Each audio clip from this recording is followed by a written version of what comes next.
So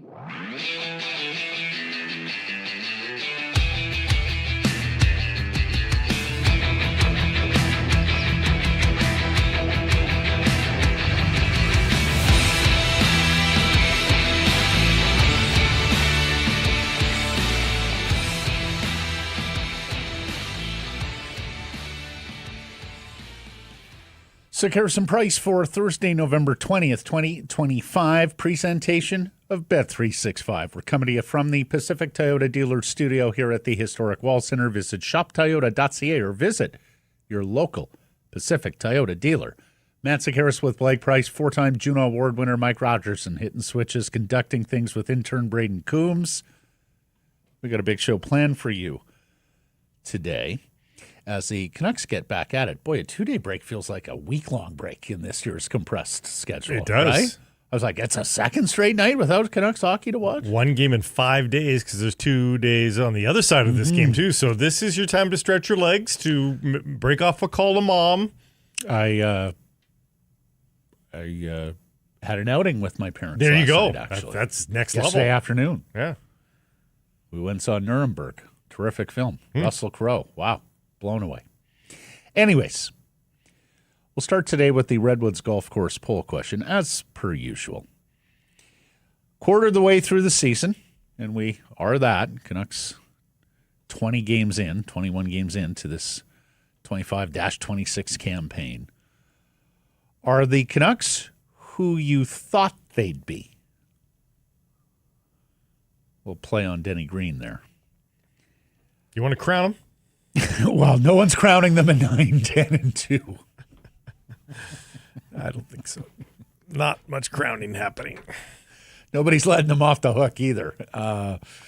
9, 10, and 2, 20 points, so a little bit below 500, 4 points back of a Western Conference playoff spot with 5 teams to jump.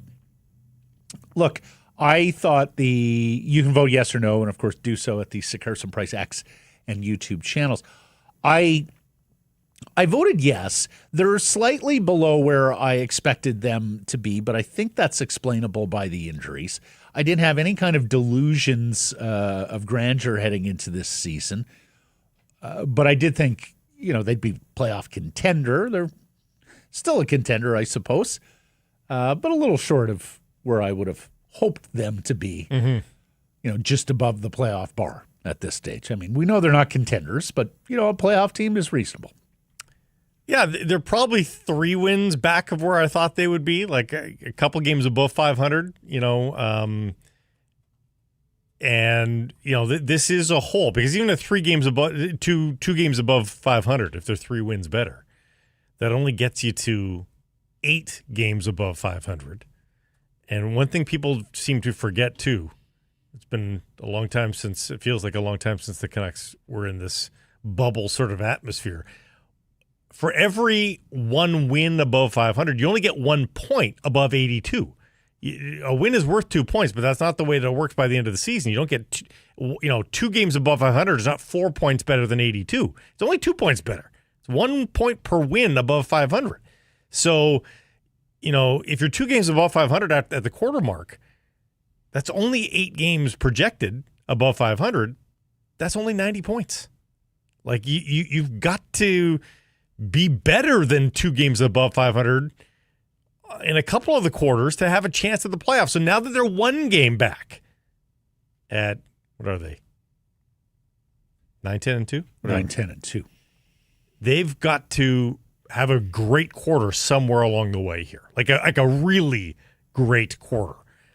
Because marginally above 500 the rest of the way, it's just not going to do it. They're going to have a quarter to remember. Mm-hmm. Are they capable of that as you see them?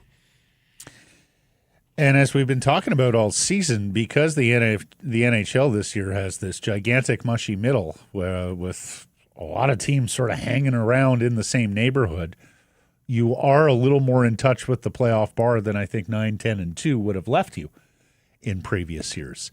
The other thing, and we talked about this on the eve of the season when we were making preseason predictions, is what are the chances that there are 3 dreadful teams in the Western Conference again this year. San Jose, Chicago, Nashville. I think everybody, the consensus opinion was the Sharks and Hawks are better.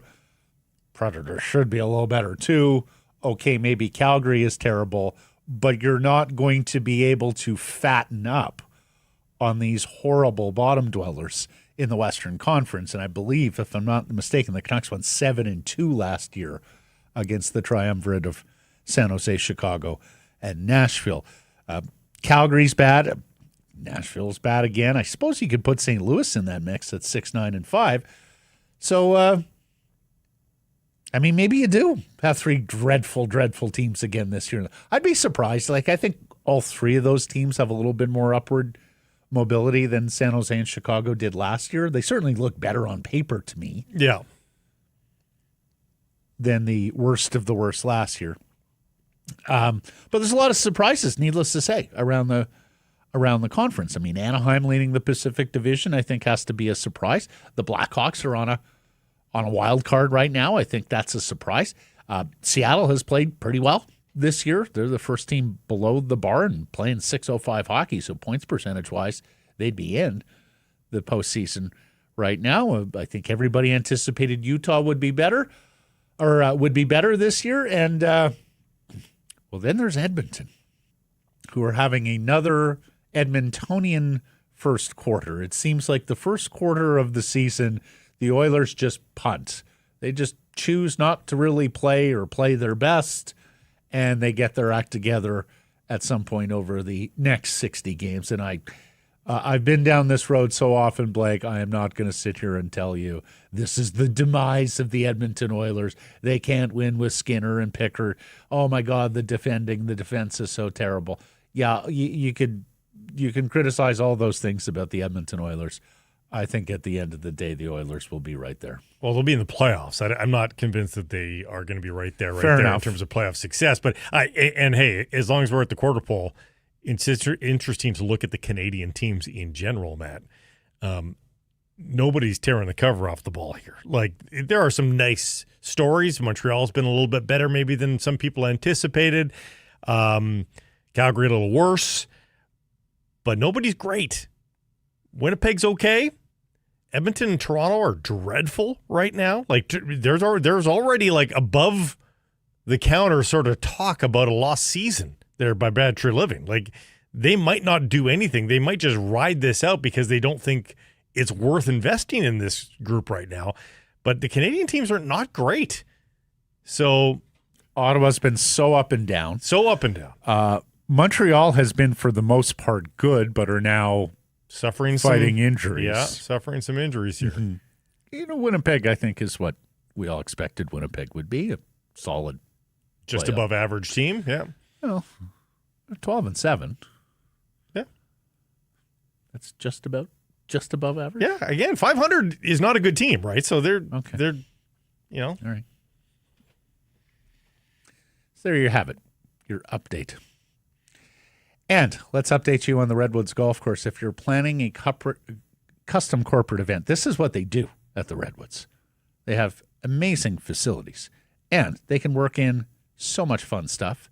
How about taking your group out to the heated, covered driving range? Everybody's going to hit some balls. Some people are going to be terrible. You'll have some fun laughing about that. Some people are going to be outstanding. Somebody that's never swung a golf club is going to hit one square and is going to have that feeling that everybody who plays golf has. It is euphoric. Yeah. They got their teaching professional, Craig, there. He can help you out. A few pointers. That'll be some fun as well. Food and bev. And if you have a child, age 6 to 16, set them up for the sport of a lifetime. Private, semi-private lessons available at the Redwoods. Go to redwoods-golf.com. Let's get to our top story. It is brought to you by Yellow Dog Brewing. We both have our Yellow Dog hats on today. Thank you to Gil and everybody at the Yellow Dog restaurant in Penticton. We did not plan this out. No. I was looking at the burgundy, and then just a loud color. This is loud. Well, it's louder than fluorescent green. It's louder than this. I was looking at the burgundy, but then I thought, I don't have anything to wear with it. It will clash with everything. I'm not a Don't have a lot of burgundy in the. It would literally go with what you're wearing right now. Well, everything goes with black. That's what I'm saying. Or is that wine color? It's Merlot. Yeah. I was looking at the Merlot. I chose the Caps out. Yellow Dog Brewing, Neighborhood Brewing, Foolish Winery, Stars versus Stars. Quinn Hughes and Elias Pettersson on heaters facing Dallas at Rogers Arena tonight to kick off an unusually light portion of the schedule. More on that in a second. Hughes has 10 points in his last 3 games. Talked about it yesterday. He's right at the top there, vying with those 2 Colorado Avalanche, Connor McDavid for the NHL lead in assists. Pettersson has 4 straight 2-point games. Again, amazing stretch for Elias. He had a couple of decent stretches last year, one in December, one in March. But this is some of the best hockey we've seen Elias Pettersson play in some time. Sadly, there's the upshot. Over those 4 games, Canucks have 1 win and 3 points. Yeah, it hasn't translated yet, has to it? victories. They're doing their part, but the team around them is and also slagging right now. Not like you've been terribly close to being better than that. Like the 2 games they didn't win on that road trip, they were soundly outplayed on the judges' cards. One's a loss, one you salvage a point out of. Game was so fortunate to get that point, but again on the judges' cards, it was unanimous victory for the opponent. Process hasn't been good, PDO and all those things. Now, what I will say, we've talked about it a lot. It has been a particularly busy portion of the schedule. Like until these 2 days between games, wow, that was a gauntlet, both in terms of quantity of games and quality of opponents. The good news is things are settling down a bit here. Canucks coming off this 2 days without a game. They have 2 days before their next game, which is Sunday at home against Calgary. Then 2 days after that one as well. So after tonight, Blake, it's just 5 games over the next 14 days, which should do these players so well. More on that in terms of Quinn Hughes and his comments about the schedule this season. That's coming up. Hopefully this helps them at home, though, of course. 3-5-1 at home right now. Their road record of 6-5-1, nothing wrong with it. If you said that you'd be 6-5-1 on the road after 12 games, you would have signed up with Penn at the start of the season. But when it's juxtaposed, a 3-5-1 home record, completely unacceptable. And only I'm not strong on it because we've seen what the home record has been of late. Well, last year was just it's not in isolation. Awful. So you have to start demanding that they have to be better here. Yeah, and here's the other thing, and I guess it's been a week now where the rebuild term has been hot button in the market, and we've been talking about that and whether Francesco will ever allow the day. But here's the other thing that the Canucks are bumping into, and it's not something that it gets discussed as much on programs like this, but you have customer dissatisfaction, not just at the look of this team and, okay, we're not contenders, what are we trying to do here, mushy middle, but you have customer dissatisfaction in terms of, I have put a lot of money into my Canucks tickets, particularly the season ticket subscribers, over the last year plus, and I just see too few wins. I'm just not walking out of the building happy enough, right? If you were a marginal winning team at home and dreadful on the road, that's one way to get to like 85 points on the season. But if you're pretty good on the road and terrible at home and you end up at 85 points, it's a completely different experience for the ticket payer. Absolutely. Because if you're a fantastic home team, that season ticket subscriber is going to feel a lot different about his or her investment on a year-to-year basis. You're bringing them joy. Okay, you're giving the points back on the road, but when they're there in the building spending their hard-earned money, they're having a good time. Hasn't been the case. You might miss half the road games when they're out east and at 4 o'clock starts. Maybe you're not even watching those. There are some people in this market where the Canucks are playing like 7:50 hockey. Yes. Missing the 4 o'clock starts. So they've won some of those 4 o'clock starts. Watching all the wins.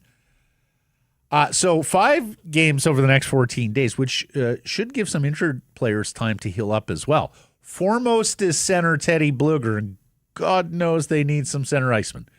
He was skating this morning and optional for the club at Rogers Arena. Teddy was skating, and Adam Foote said yesterday he's going to travel, or was it today? He's going to travel on the California road trip next week. For those who don't have the schedule handy, they are in Anaheim on Wednesday, and then they have a back-to-back San Jose, LA.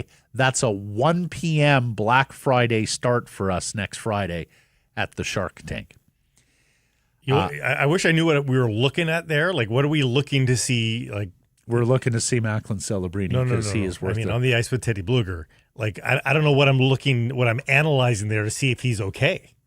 You know, like what's been the holdup? Okay. You know, like he had a setback. Setback of what, though? Of his injury. Thanks.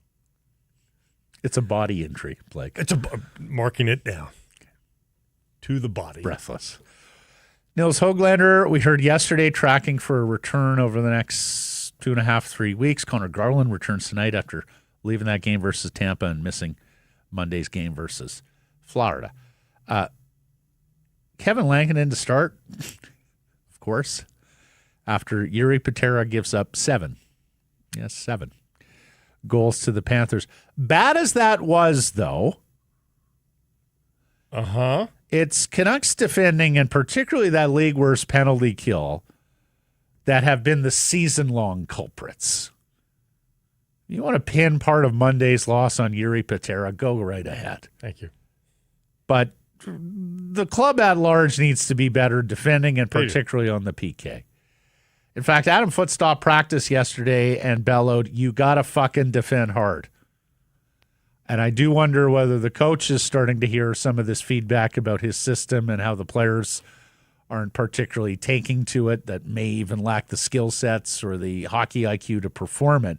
I do wonder if Adam Foote is starting to get a little insecure his first rookie season as an NHL head coach about what he is, his philosophy, what he has installed here, and whether it's going to hold up over 82.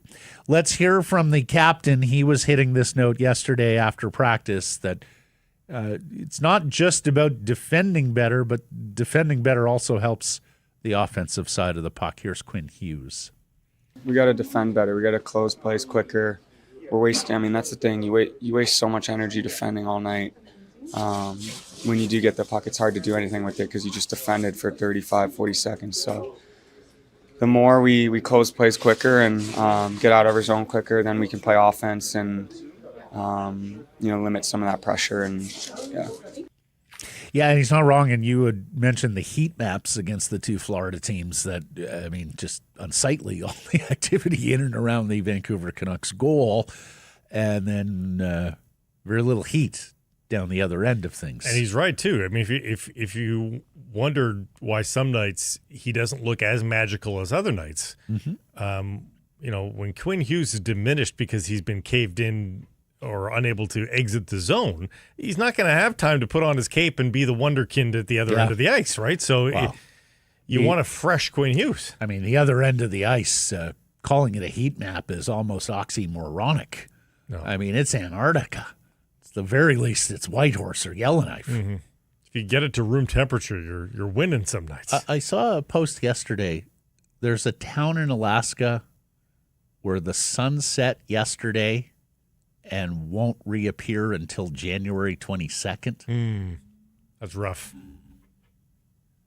Need some sun here tonight. Yeah. And speaking of milestones here, Quinn Hughes, his 450th NHL game.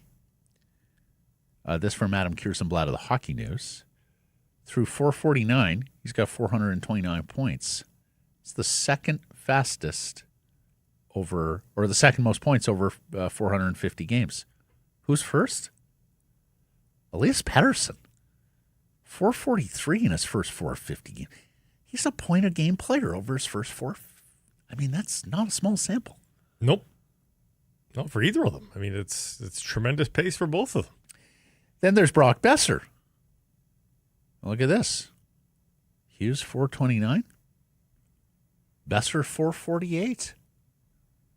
1 point to tie Todd Bertuzzi for 10th all-time in franchise history. That's not in 450 games, folks. He's changed He has paths played here. many Yes. more than those. Yes. Yeah. But, hey, we were talking before the show, like, Brock Besser's season has been there's been so much going on with the Canucks this year, most of it not good. But even the good stories have overshadowed, like a very nice start for Brock Besser. There's been really nothing wrong with Brock Besser's start. It's It's not otherworldly, but it's a tidy start to the season. It's good. It's above average, to use your terminology. 14 points in 19 games, 8 goals. 8 goals is pretty darn good. Yeah.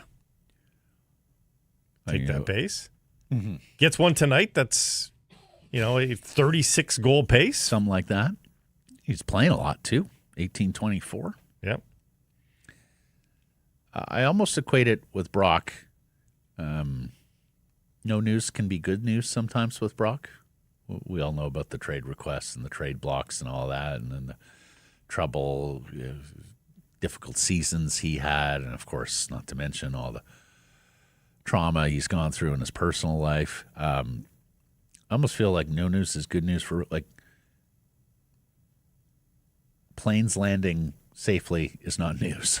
Mm-hmm. And I feel like Brock is landing the plane safely day after day after day here. He hasn't gone more than 3 games without a goal. There you go. All season long. And he's 3 games without a goal today. So Yeah. Let's see if he gets on. Oh, is somebody previewing their Bet365 bet of the day? Incidentally, so Brock's 11th on the all-time scoring list for the Canucks, 1 point behind Bertuzzi. Quinn is 13th, 12 points behind JT Miller. So I suspect Quinn is going to bypass Todd Bertuzzi this season as well. If you're wondering about Elias, he's 8th all-time as a Vancouver Canucks scorer, 476, a 3-point game tonight, and he passes Pavel Bure. 2 back of Pavel Bure. Granted, he has played 64 more games than the Russian Rocket in a Canucks sweater. Dallas, pretty good opponent here tonight. The Dallas Stars tied for the second-best team in the Western Conference with the Anaheim Ducks. They're 12-5-3, second in the Central behind Colorado. They have also been excellent at home. Away from home.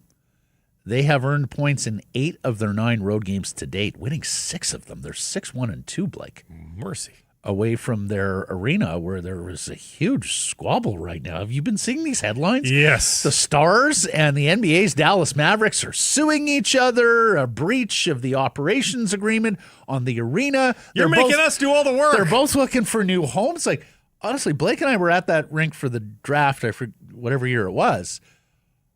I thought it was a magnificent facility. Great location downtown. But is it... Herein seems to be one of the trends now, Blake, with American sports. With American sports. They don't want to be downtown. Yes. Because America is a country that has these big cities with empty, soulless downtowns after 5 p.m. when people go home. Yeah. The white flight to the suburbs in the 50s and the 60s really turned some of these American downtowns. Downtown's so scary. Couldn't possibly. Honestly, like, we were there in Dallas for however long we were there, Blake. I believe we had like one free morning where we went out and did the walkabout. Well, we went out and did the tour at the Texas Book Depository, of course, where Kennedy was assassinated. We went to a steakhouse one night because, Texas beef, and it was a lovely steakhouse, and we had a wonderful dinner. I'm not sure what we would have done if we had another free day or evening in Dallas. No, downtown is not much. Now, where the rink is sort of a think about Yaletown 30 years ago. That's where the rink is. And so there's big towers, residential towers that are going up around it now that are trying to add some permanent people to that area. Yeah, but here's the thing. We saw this with the Atlanta Baseball Club, who moved to the suburbs. The Texas Rangers Baseball Club took their stadium out to the suburbs. Of course, the Cowboys have been out in the suburbs forever. And you're starting to see some of these American sports operators, especially in these cities that, don't have vibrant downtowns, wanting to take their facility closer to where their customer base is out in the suburbs so they don't have the commute in and out to catch a 7 p.m. game. So it's getting really messy between the two tenants. The arena's fantastic in Dallas. Yeah, the concourse is so you could land a plane in there. Looks great from the outside, too. The outside, too, is brick, for heaven's sakes. Who builds with brick anymore? I mean, it's gorgeous. A brick facade there on the side. It's gorgeous. Anyways, there's a big squabble going on there, and, of course, Stars are BC-owned, Tom Ghilardi, right? Yep.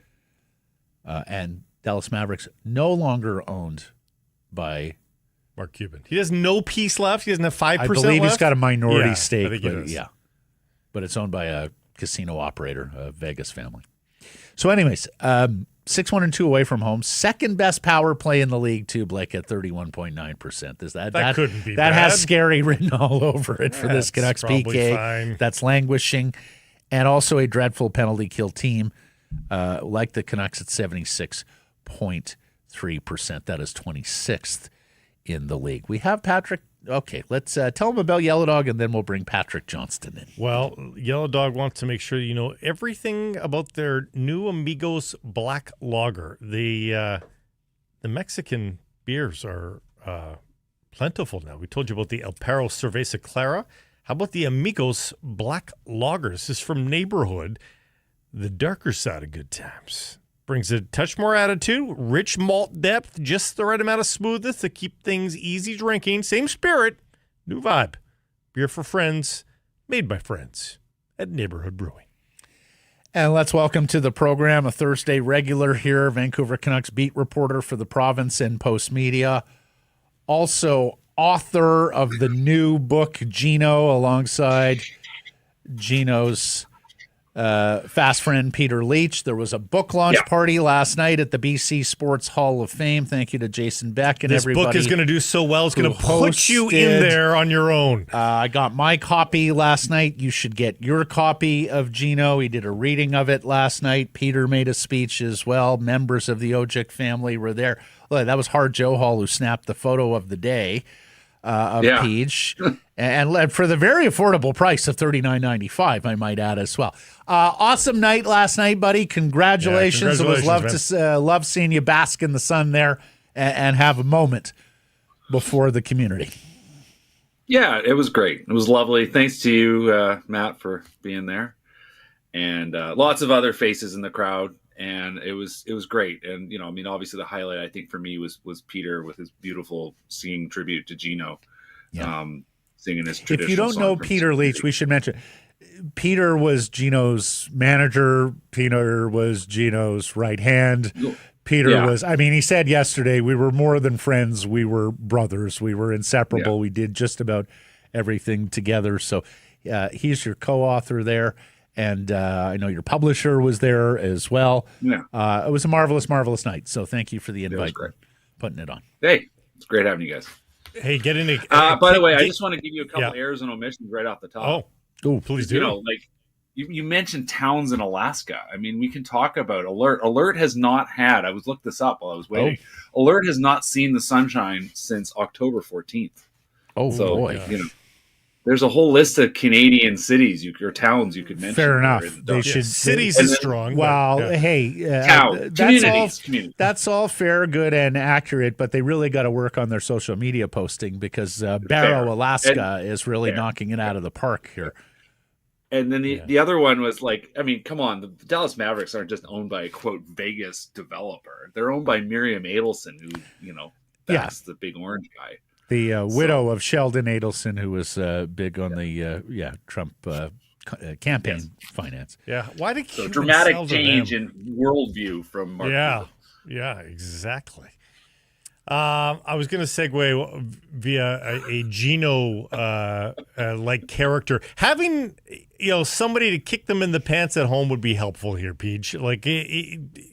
This game should get their attention, right? Create some excitement for Canucks fans, for heaven's sakes. 3 wins at home thus far. If you're a season ticket holder that goes to every game, the return on investment is not there right now. Yeah, I mean, I suppose if you're looking for like good things to point to and say, listen, here is a chance. Here is why they will start winning some games. It's because they get the matchups, and that means you can put Elias Pettersson and Quinn Hughes and Phil Pronik, all three of them. I mean, I wrote about the first two, but Phil Pronik deserves some love here, and I know Daniel Wagner's writing something about him in the next day or two here. But listen, the Canucks have been pretty good when their 2-3 stars are on the ice.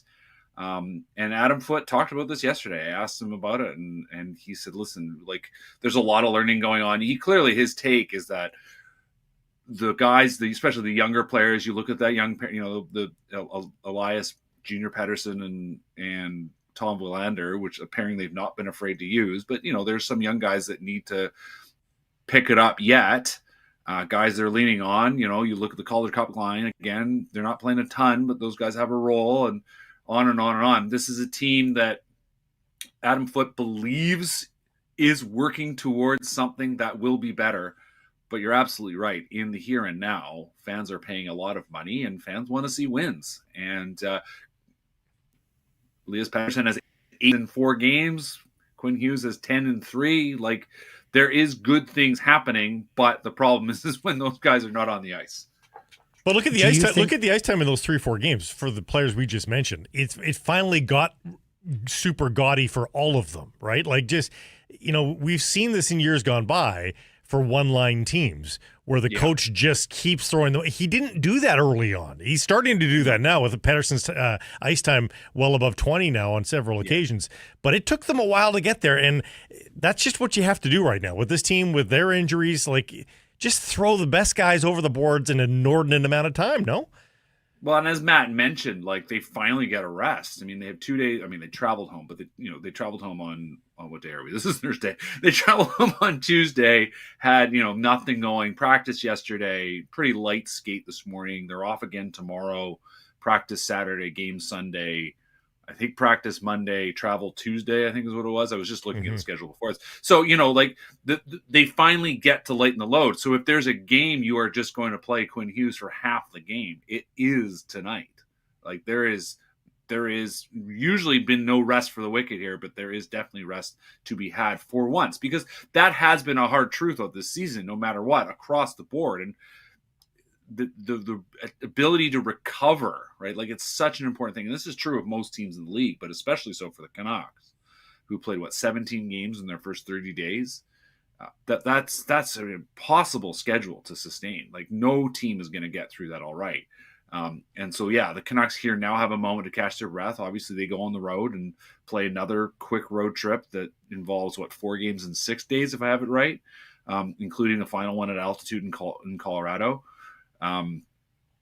It's a grinding, tough schedule, but if there's a night you need to target and circle and say, we are going to do everything we can to juice our opportunities, it is against the Dallas Stars.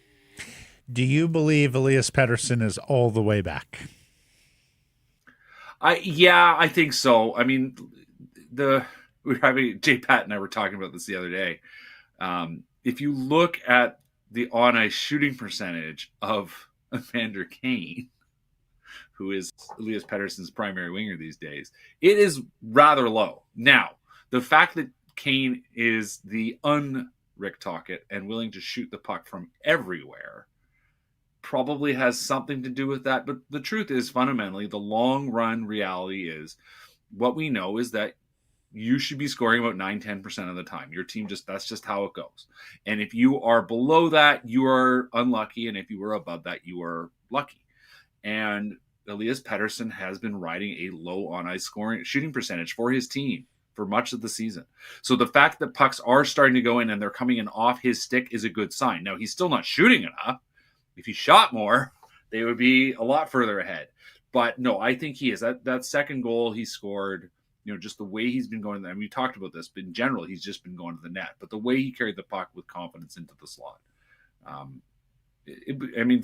Adam Foote also brought this up today. It wasn't wrong to bring it up today. That to him is a sign of a player that has found his way back. I think he really has. He's obviously relishing all the face-offs. I talked to him a little bit yesterday about just where things are at and how things are going so well. And he it was funny. He kind of bristled a little bit and said, are you surprised that Quinn Hughes is playing well? I said, no, but like, what's going so well? Because it really stands out right now.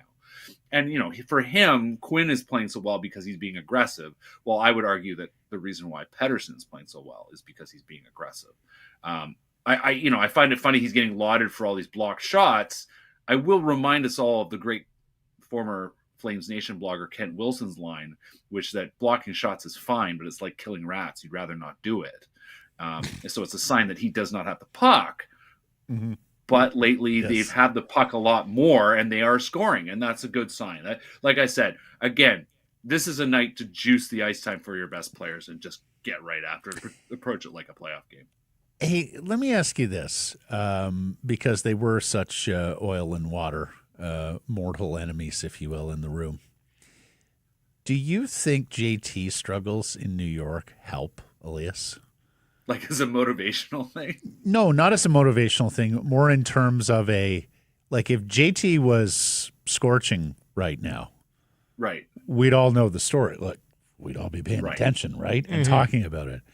But that he doesn't have to look over and see a guy like leading his team in scoring, point per game, like everything. There's a little redemption there. Yeah, that JT, was when he was a 99 and 100-point guy. That he's not that player anymore in New York. Do you think that helps him? That he doesn't have to hear noise about how good JT is performing?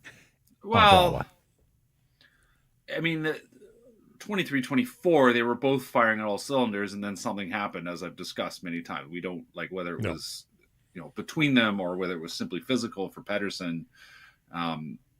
They managed to be around each other fine until they didn't. Mm-hmm. And I think it's just much more simple. Like this, he's a healthier player. He's a more sort of centered player, emotionally, mentally, and I think there's the pattern of success element to this as well. He had a bit of a slow build up to the start of the season, but he kept doing things right, and he started getting some results. And they did finally find him a wing. I mean, the Kane story has many layers to it. I am not arguing that Elias Pettersson is doing great because he has Evander Kane with him, but Evander Kane has clearly built some chemistry with Pettersson. And so sort of having some stability there, like it or not, what Evander Kane's going to do.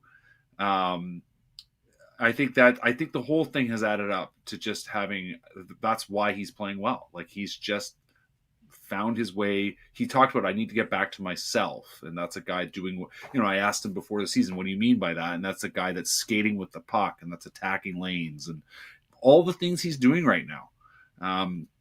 It for him really, I think, just became a story about getting back to himself. And, they always talk about ignoring the noise and what have you. I mean, Quinn Hughes said it right. I said this, I think, yesterday, and he said, ignoring the noise in my head, my own kind of self-doubts and whatever. And I do think there's an element of Pettersson's success that is exactly that. Like, he probably has been prone to listening to what we're saying too much. He never should. The other thing, why people are frustrated. Like I'm just saying, he should understand what the fans want, and that's our job.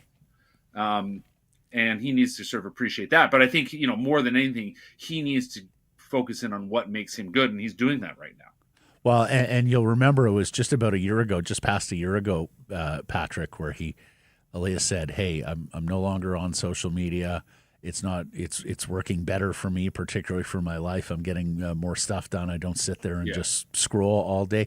And like now, because we've been following Caitlin Bird, his new wife, and she is prolific on social media. It just looks like a nice, fun, happy newlywed couple. I mean, they're decorating the home for Christmas. They got the dog there. Like they've got jokes. You're going home to purpose, right? As opposed to going home to an empty apartment and being alone with your thoughts about how much you're struggling. Yeah, sure. Yeah, that's certainly an element to that. There's the sort of the stability in life and knowing who you are and who you're with and who you're spending time with and all that. Like he is 27. It's kind of amazing. It is 27, right? 26. Gosh. Yeah, 27, I think. Yeah, 27. He just had his 20th birthday. Yeah. He's about to play his. He's 8 games shy of 500, right? Like you guys were talking about scoring. He's 8 games shy of his 500th NHL game, right? Like he's just. It's kind of amazing how long he's been at this here. Yeah, I mean, this is a city he's always liked and he's wanted to be, and I think obviously the last 18 months weren't what he wanted them to be. Quite simple. And he's the first line center. First line center. Let's talk about the second line center. Matt says we're not allowed to judge David Kampf after one game. Can we judge him after this one? Well, I mean, listen, we know what he is, that he doesn't have a lot of offense. That's not his game. When I messaged with JP Barry on the weekend about why the Canucks, JP said, well, here's what he brings. He's a defensive center. That's what he does. So, I mean, to him be the second line center right now is a reminder of that hole there. I mean, and part of me was sitting here going, when we talked about Teddy Blueger yesterday, and it sounded, oh, wow, he's not going to be back for a while. And then, of course, he skates today. So completely changed my thought line. But I said, well, if Blueger's out for a while, then it makes a lot more sense to time Camp because, clearly he's going to be your fourth or checking center or whatever you want to call him. I mean, listen, he is what he is, and they need more offense from the center ice position behind Pettersson, and it's not going to be David Kampf. Let's be clear. He will help kill penalties, and he will probably win some faceoffs. But this is not a solution to juice the thing. Now, of course, like I said, I referenced the conversation with Pettersson yesterday. And, he said, well, media only cares about points. And I said, no, that's not what we're talking about. But you are scoring, I didn't counter with him. Well, but Elias, you can't win if you don't have goals, right? Now, they have been scoring. This is the crazy thing about this team. They are 6th in the league in goals for. The problem is they're last in the league in goals against. Yeah. So square that one. Yeah. But what are Besser and Garland thinking about David Kampf? Like they're the ones that have to play with him. I think Besser and Garland are thinking, you and me, bro. We've got to create the goals. Yeah. 4.5 v5. Mm-hmm. This is one of those moments where, is it time? I mean, should they think about Connor Garland as a center? You know what I mean? Like are there guys? Are you worse off? Honestly, we're in more expensive not to. We're also in experimentation territory. Yeah. If you get worked down the middle again tonight, I think you got to look at something. Finishing on Elias. I was just going to say, just get creative. You don't even have to have Garland take the faceoffs. He can just be the guy that plays in the middle. Yeah. Hey, and I forget the exact wording, but the Canucks put out a post about Elias Pettersson, which was a reference to his critics. Look what you made me do. Yeah, or made him do. Yes. So, I think, look, if Canucks fans want to spike the football because Elias is back and all that, and media wants to talk about, I thought that was an interesting tact in-house to go there. I'm not sure I would have. Is everything cleared through the upper channels of senior management that goes on Canucks Twitter, Patrick? Because that's one I sort of wondering. We don't really need to go there. What's the benefit of that one? Well, they never claim they're on social media anyway, so they don't. None of the players see it. So moving on. Of course. No, exactly. Doesn't happen. Okay. Do you have anything further for him, or do you just want to give grilled once again? You don't want to talk about Whitecaps' schedule and being on the road for a month in May, and well, of course they were. First of all, we just saw that drop. I haven't had. I know it literally dropped after you guys started. I know exactly. So I will just 2 full months off. 2 full months off. Yeah, well, World Cup. I know it's just as hard to wrap your head around a league taking 2 months. Well, they're gonna be taking 2 months off on the regular when they move to this new godforsaken schedule. So here's the book, Gino. Make sure you go out and get one for the Canucks fan. Leave them something under the tree or in the stocking for next There's month. A whole bunch. I'll just say this. There's a whole bunch of signed copies down at the BC Sports Hall of Fame, which, by the way, thanks to them for hosting. And absolutely, a highly underrated museum. Great stuff for the kids. Yeah. My wife, our kids were there, and some of our friends' kids were there, and they discovered the back room. Unfortunately, a little bit late in the event, but they were all having a wildly fun time with the climbing wall and the sprint test, and you can see the field. They got to watch the guy paint the lines. Oh wow! Go see the sports page artifacts. Like, they literally, the sports page, exactly. There's a marvelous Gino section. There's a section about the Marilomas. I saw that. In fact, you were right near there when you were giving your speech last night. Yeah, well, and Farah and I had our picture because we're both old Lomas. So there we go. Oh, okay. Yeah. And I got to say, it was also fantastic catching up with a lot of the. I mean, I got to say, people like you. They really, really like you. Because the turnout yesterday was fantastic, Blake. Yeah, it was great. Ed Stanley Willis, Ramonley, Paul Chapman, Ed Willis, Ben Kuzma from the province, your compadres. Yeah. Gallagher couldn't be there. Apparently, he is traveling. But Stan Rob Smeal Williams was there. there. It was great catching up with Stan Smeal and Mike Hall of ex of Canucks Sports Entertainment, Chris Gear, ex of Canucks Sports Entertainment. So there was.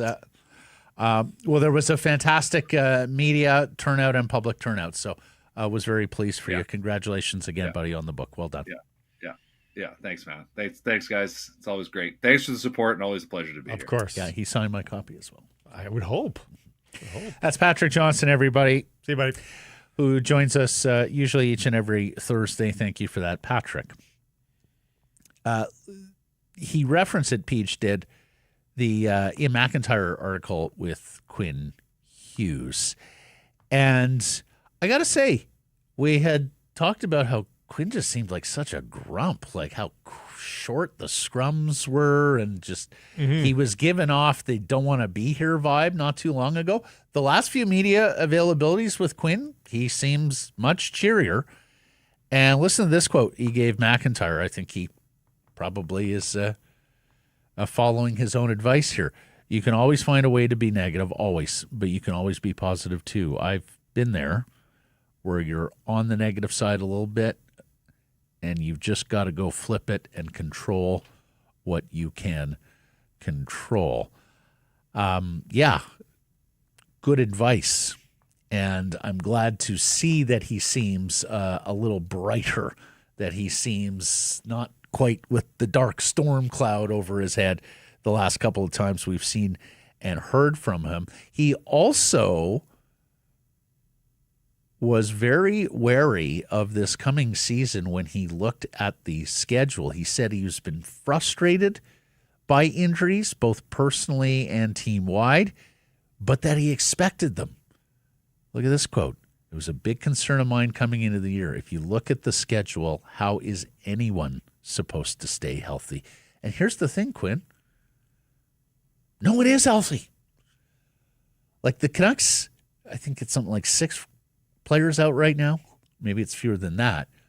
But there's a whole whack of teams now that have more injured guys than the Vancouver Canucks. Matt, maybe not when they were rocking 8 or 9 guys out of the lineup, but when they're down to 5 or 6, you've got a good representative sample of the NHL that is playing with more missing bodies than the Vancouver Canucks. Vancouver, Montreal, and Florida are like, it's a joke. It's a bad joke.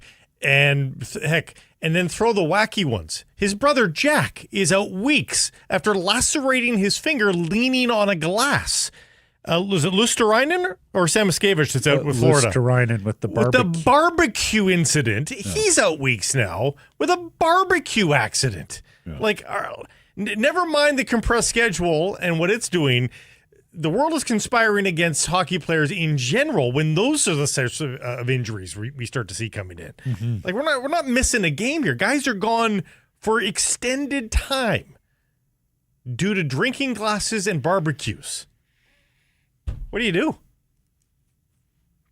Do we know for sure it was a drinking glass? That's what I read, yeah. As opposed to what? Well, there might have been alcohol. Does it matter? He's allowed to drink alcohol. No, that's not. I don't even know what he's suggesting. The barbecue one as well. Well, just you're at a steakhouse. There are a lot of sharp knives there too. But that was the glass did thing some was seems- fun and joking around, playing with a knife. So you were reading too many of those memes on the internet. Stop it. Let's get to today's menu. It's brought to you by Greta. Fantastic spot to pregame or postgame because you are mere steps from the arena or the stadium. Heavens knows there is going to be a big, beautiful crowd, some might call it, at BC Place on Saturday, 53,000. Blake and I are going to be there too. Blake and I may even be there together, not working with an adult beverage in our hands. We don't do that a whole lot. No. We try to avoid each other outside of this studio. But that's how big a game it is. We are laying down arms. So, pregame, postgame, and of course, if you're planning an event, Greta's an awesome spot for you as well. They have the huge arcade that encircles the bar, whether it's air hockey, whether it's Pop-A-Shot, whether it's a classic video game, whether it's a newer video game, those driving consoles, they're amazing. Street food menu, unpretentious food, smash burgers, delicious. Get yourself to Greta. Get your group there as well. For more info, book it. GretaBar.com, 50 West Cordova. Let the games begin. Fun show today. We've already had PJ on as a guest, and we got two more. Kaylyn Kyle, former Canadian international, former Vancouver Whitecap with the W in the W League, and now a host, an analyst with MLS on Apple TV. We wanted to go broad. We wanted to sort of get a non-Vancouver view on this match between the Whitecaps and LAFC on Saturday. Kaylyn was happy to join and hit it out of the park here. Really enjoyed our conversation with her. She is exceptional. Very good. You know, she's got the playing background, so she knows the inner workings of the game. Not to mention, she's great fun. And if you ever watch any of the MLS stuff and some of the clips they put out on social, they have a ball, that panel. Like, they have so much fun. Good personalities. And it's not contrived shit either. No. Like, it is, yeah. Yeah, it's you got a good group there. Really improved it, and I so prefer them to the Fox soccer. You got a good group you work with there at Apple. Yeah. So Kaylyn's going to join us, and also Rob Williams. And we'll talk to Rob about many of things Vancouver Canuck, as well as the PWHL opening tomorrow. Vancouver Goldeneyes versus Seattle Torrent at a new refurbished Pacific Coliseum. That game is sold out too. So you have the Canucks tonight, you have the Goldeneyes tomorrow, you have the Whitecaps on Saturday, and you got the Canucks again on Sunday against Calgary. 4 straight days. Again, Wall Center, Yeah, right? and 2 of them are big events. And the other 2 are Vancouver Canuck regular season home games, which, if history is our guide, they will lose at least one of them. We got a note here from Tom, who was watching or listening on YouTube about season ticket subscribers. He says, I've been a quarter season ticket holder for 8 years, very unsatisfied, 1 winning season. Tom, you picked the wrong time to get in, brother. But that's the whole point that we were making, that like this weekend would be even bigger if the Canucks were, say, 6-2-1 at home. Right. People would be If excited there to was go to some the games. juice to some of these regular season games. Let's hope for some get some juice returning. Time now for our Bet365 bets of the day. And, I mean, it's not Quinn Hughes 10 points in 3 games. It's not Elias Pettersson with 4 straight 2-point games. But I'm 3 for 3 on the week on 3 underdogs as well. We hit plus 400 on the Florida 3-goal win. We hit plus 100 the next day on Canada over Venezuela. We hit plus 130 last night with the Flames winning in Buffalo. So we're feeling good. We're playing with a little bit of house money. We are taking a massive swing on tonight's game. Atu Ratu. Pointless in 6 games. But he's centering Jake DeBrusk and Drew O'Connor, and both of them are playing really good hockey right now. Amongst the hotter goal scorers. Right. Time for him to get a garbage goal, right? We know how he likes to play high in the offensive zone, very defensively responsible. Atu, you see those guys taking the puck to net. You're the next guy down there. Clean up something around the slot, pop a goal, paying plus 600 as an anytime goal scorer. Really? Okay. I'm going a little more modest. I've already highlighted the fact that Brock Besser's not gone longer than 3 games without a goal all season long. He's on 3 games already. This is game number 4. It's not going to happen. Brock Besser scores plus 175. This segment, a presentation of Bet365. I'm sure David Kampf will feather him a beautiful sauce pass. Imagine. Just so. Imagine. This segment, a presentation of Bet365. Whatever your bet, it's never ordinary at Bet365. You watch. Now that we've said that, he'll do something like that tonight. Exactly. Download the app, get in on the game, use code NATION when doing so. Must Never be 19. ordinary. Must be 19 or older. Please play responsibly. Kaylyn Kyle coming up next.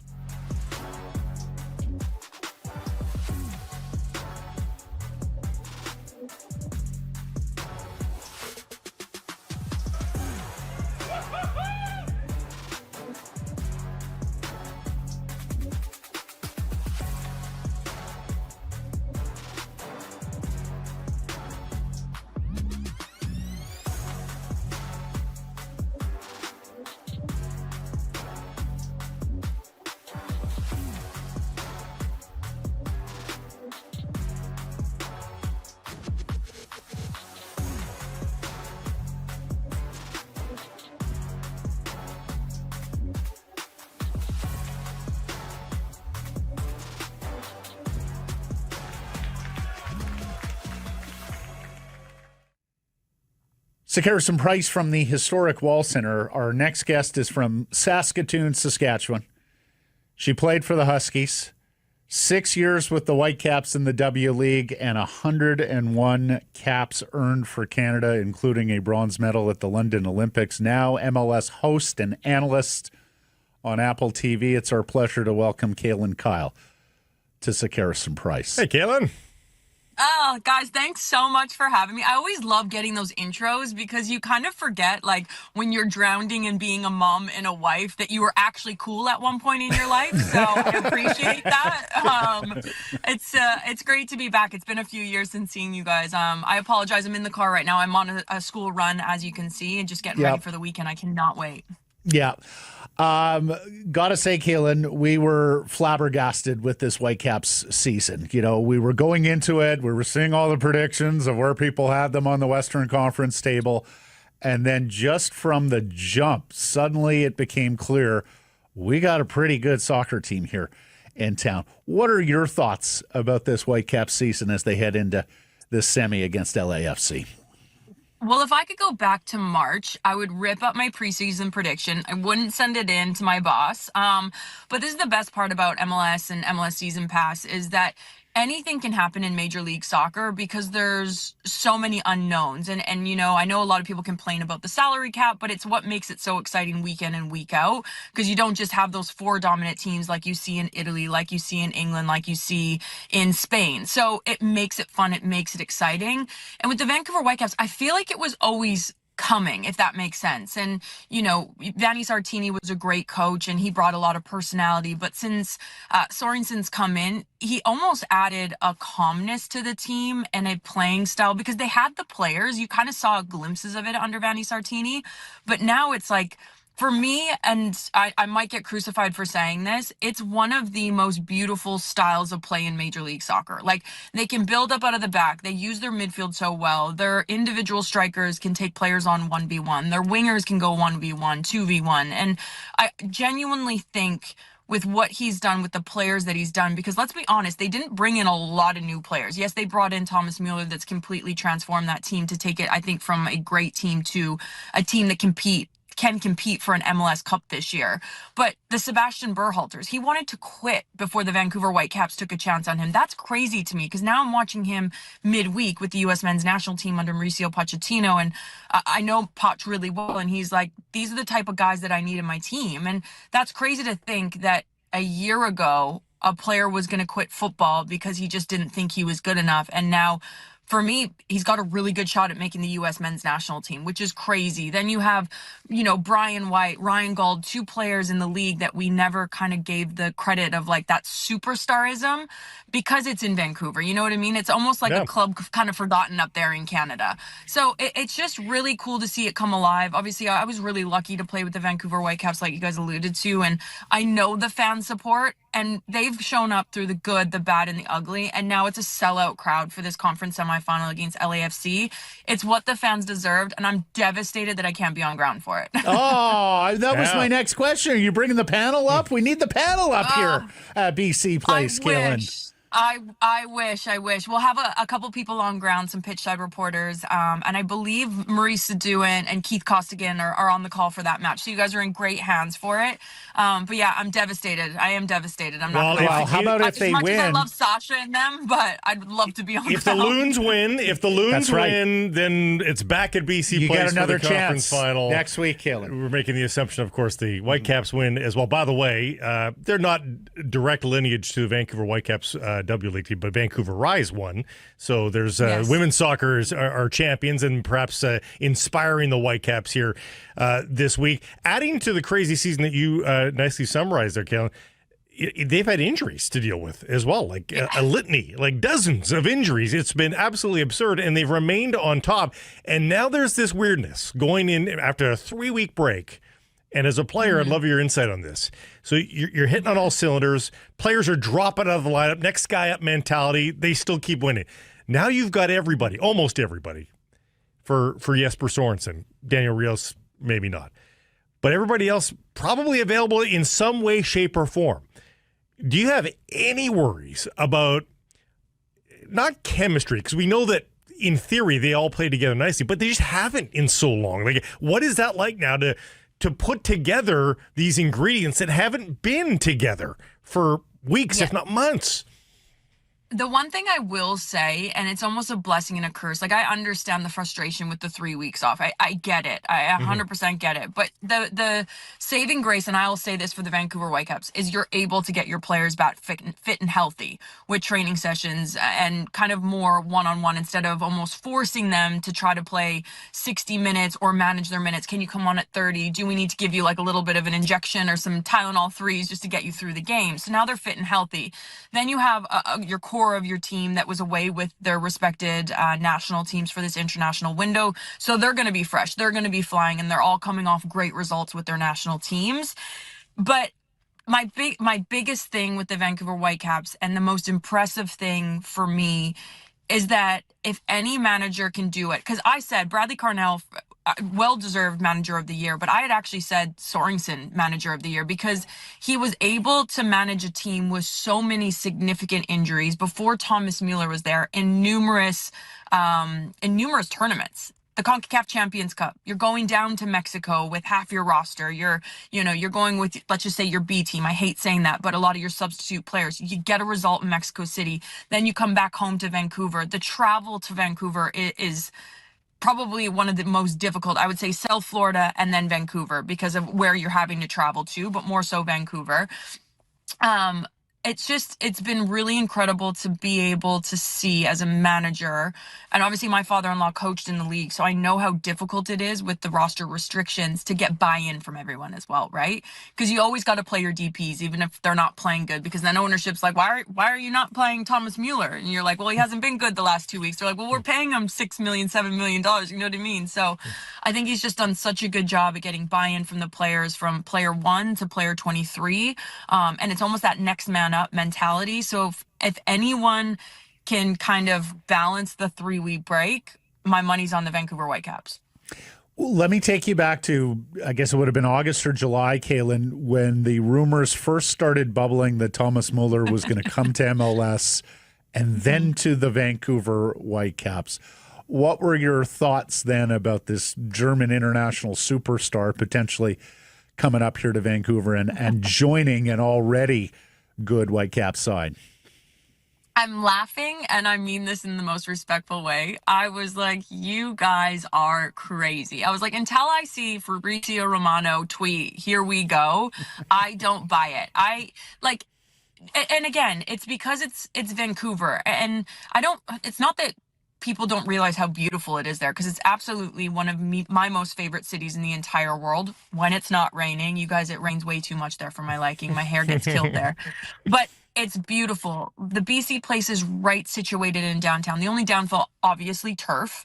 But BC Place in itself is incredible. So when I'm thinking Thomas MÁ~ller, the most decorated German football player of all time, he's won absolutely everything. he's choosing to go to Vancouver. He's choosing to go play on turf. And one of his first interviews was like, I actually, the turf, you kind of know where it bounces. Like, you don't take any bad. And I'm like, he turns everything into a positive. And I'm like, you just suit the Vancouver Whitecaps. He reminds me of the Sedin brothers, genuinely. That like bought into the city, buys into the culture, buys into, Canada and its roots. And I'm like, you're exactly what they needed. And fair play to the Vancouver Whitecaps, because, you could have gone out and got anyone, or, tried to go for a U22 or someone from South America, and you went for Thomas MÁ×ller. And I don't know how they got him. I'd love to, what those conversations were behind the scenes, but fair play to the Vancouver Whitecaps and everyone from bottom to top to get him in, because he's exactly what you guys need. It's funny that you made that comparison. We had him on the show yesterday. Mueller was on our show yesterday, and afterwards I got a text from a reporter who said, we haven't seen buy-in like this since the Sedins. Yeah. And so it's very apropos. And the fact that it came, all due respect to the Sedins, this is a guy who's 100 times more famous. He can't shop in a single grocery store in the world without being recognized. So you're right. It's pretty incredible. MLS Cup is another thing entirely, though, for this franchise. So many boxes have been ticked, Kaylyn.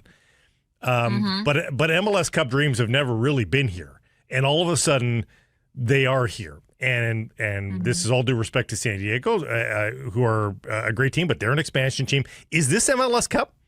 Is this week versus LAFC? Is this MLS Cup? Because if they get past this team, and not that it's clear sailing, no challenges, but does it get technically a little bit easier after LAFC? Because they have excellence technically, and they have an emotional hurdle there for Whitecaps as well.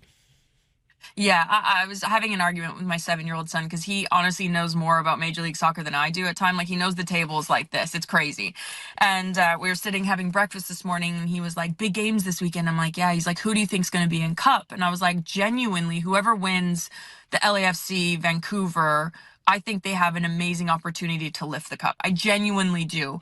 And he was like, yeah, but Inter Miami. And I'm like, I think Inter Miami will be in the final. I think they're going to get the job done against Cincinnati in the conference semis, and then go on to beat whoever gets through into the other group. But I genuinely could see LAFC or Vancouver lifting the Cup. And I think it would be obviously incredible for both. The storylines for both teams, I mean, it's the league's favorite. You got Son, arguably the nicest guy in the world, and then you have Thomas MÁ×ller, arguably the most down-to-earth person in the world. It's like, if I'm a GM and I'm looking at successful teams here in Major League Soccer, and I'm looking at what's hit, they're both fantastic in their own right, but they've bought into the American culture. They've bought into the Canadian culture, and they're just down-to-earth people.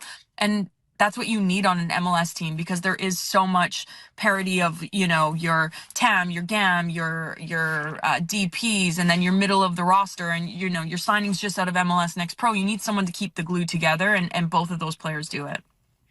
We're going to get a little deeper into the stats and the analytics in the show, Kaylyn, about what's coming up here before 52,000 in LAFC and Vancouver. But just broad strokes, it looks like this match could be a lot of fun, with a lot of excitement, entertainment, and a lot of goal scoring and chances, huh?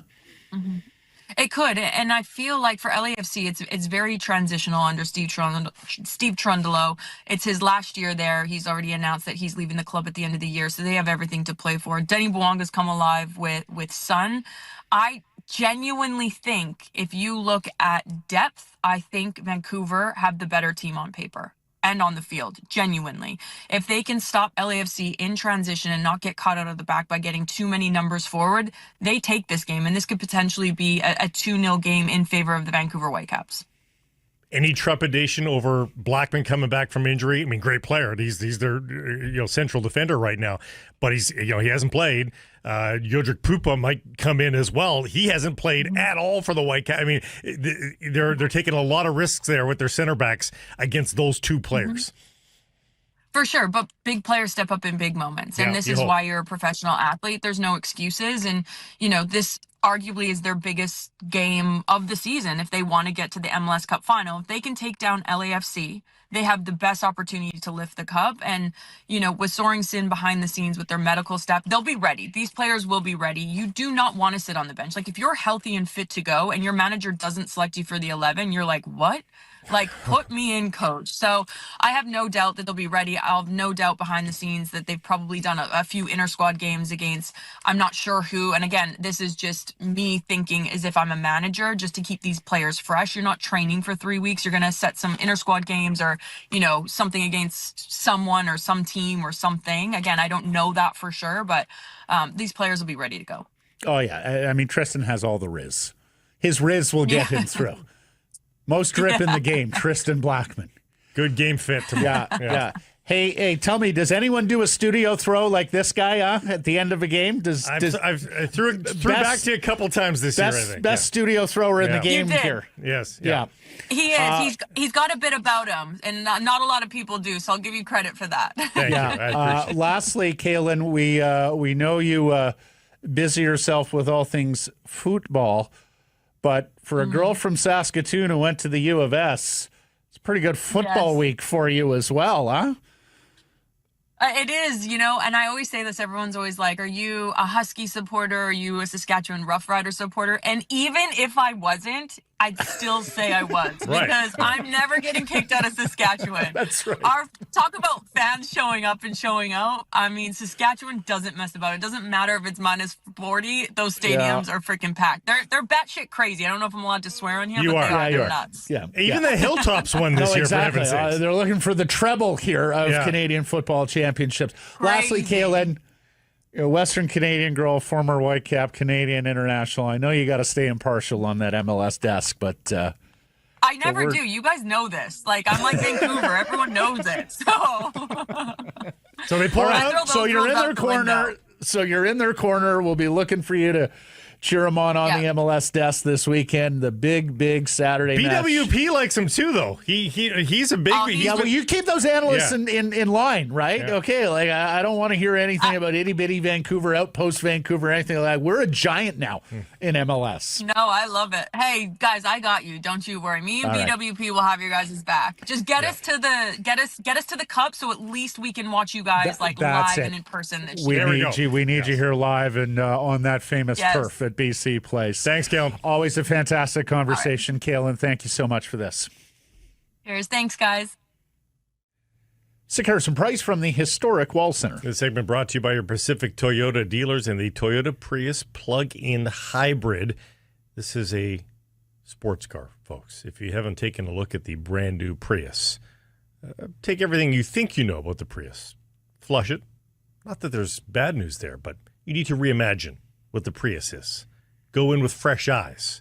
Sit in that driver's seat and imagine yourself in charge of this rocket ship. So much performance wrapped up into this Prius, and yet, with the back hatch, seats down, still room for a few sets of golf clubs, your hockey bag. You think even a goalie hockey bag or two? Mm-hmm. It is everything you want out of a car.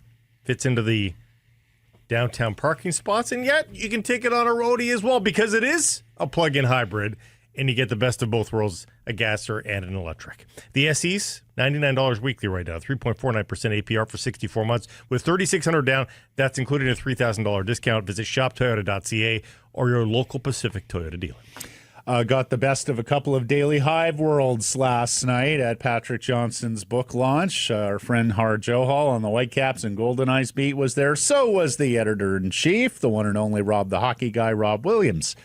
Back here with Sick Harrison Price. How are you, my friend? Doing great, guys. Yeah, it was a fun night. Happy for PJ in his book. Got my copy right over here, guys. Nice. Did you get it autographed? Did you get it inscribed? See, I already had my book, so I didn't have it with me to get. I should have brought it with. But even if I had, guys, the lineup to get to PJ, it was night, quite large. It was quite large. Yeah. I'm actually just looking at my inscription now. Yeah.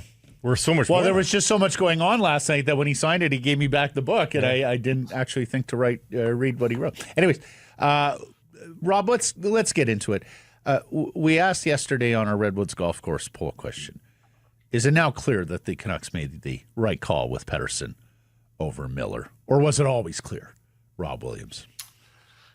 I think it was the only move to make. And I think, look, even if JT Miller, look, right now, Pettersson's totally outplaying JT Miller. Is that going to continue for the rest of the year? I suppose it could switch, and maybe Miller's just having a rocky start, and the pucks are going in a little bit more for Pettersson right now. It was always the right call because given their age, it was the only call, right? Pettersson had the higher ceiling by a mile, whereas Miller, when you're letting him go there, you're going, okay, how's he, he had been remarkably durable for the Canucks, but he's getting into his 30s now. Like, how much longer of that JT Miller are we going to see? So this could be the start of a decline for Miller. It might just be a blip, but the decline is going to happen, and you'd think that it's going to happen relatively soon, right? Like, he's not, like, few players can play that kind of style, that rugged, power forward style, like until age 35. And what is he now, 32? So yeah, I think the move was always to keep Pettersson, who's just turned 27. Are you confident that Elias is all the way back, Rob? No. I really am encouraged by his play of late. I think that you look at his numbers now, like the biggest thing, like, look, he's played a good two-way game all season, blocking shots, taking face-offs. He leads all NHL forwards in blocked shots right now. He leads all NHL forwards in face-offs taken, which really shows you how much they've had to lean on him. He's taken almost double the number of face-offs as Aatu Räty has, who is second on the Canucks. So that really shows you, like, how much they've leaned on him this season. But we were missing kind of that bottom line. We're missing those point totals that you expect from a number one center. And you look at what he's on pace for now. He's on pace for 74 points, 23 goals. I'd like to see that goal total up. He's still not shooting the puck enough, right? But we have seen the pucks go in a little bit more of late, coming off a 2-goal game. Like, those are respectable numbers for a number one center. They're fine, right? They're not like top 10 center. They're not like franchise, like, center, the numbers that are going to win you a cup necessarily.